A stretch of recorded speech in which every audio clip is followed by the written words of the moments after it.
C'est un bel exemple que des fois, ça vaut la peine de travailler en coopération pour avoir des projets comme ça qui nous permettent à tous d'avoir un petit peu plus de... Ouais, peut-être d'avoir plus ensemble finalement. Bienvenue à la Centrale agricole, la plus grande coopérative d'agriculture urbaine au Québec, peut-être en Amérique du Nord. En tout cas, à ce que je sache, personnellement.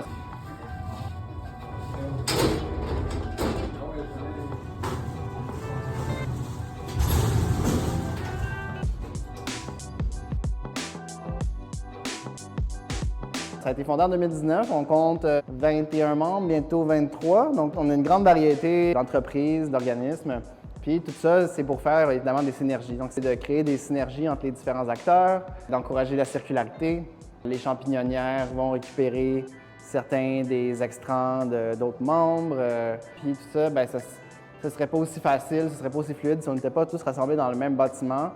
Et puis, on a également l'avantage de pouvoir mutualiser plein de choses, justement, comme la pièce dans laquelle je me trouve, qui nous sert comme de cafétéria, salle de réunion.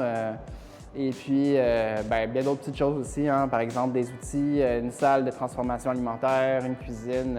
Tous ensemble, grâce à nos frais coop, on est capable d'avoir un employé qui nous aide avec toutes sortes de choses, de la gestion, des demandes de subventions, puis d'avoir justement accès à des espaces mutualisés. Donc, on évite d'avoir tous à payer pour des espaces qui, finalement, ne sont pas utilisés constamment. Donc, dans mon cas, la cuisine de transformation, j'utilise quelques jours par année, donc ça m'est vachement utile, mais je n'en aurais pas besoin tout le temps.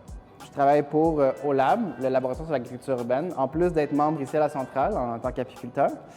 OLAB est un organisme à but non lucratif qui a fondé la centrale agricole, entre autres. OLAB a comme mission de favoriser l'agriculture urbaine à travers différents moyens. Et on est fiers de pouvoir dire que la centrale agricole a bénéficié justement des efforts de cet organisme-là pour vivre et grandir et que maintenant, c'est autoportant finalement. Évidemment, la centrale agricole serait pas possible sans le soutien de nos partenaires comme la Ville de Montréal. Mais le gouvernement du Québec également, le MAPAC, évidemment, c'est pas quelque chose qui se fait seul. Et puis même, ça prend aussi beaucoup d'huile de coude de la part de tous les membres qui se trouvent.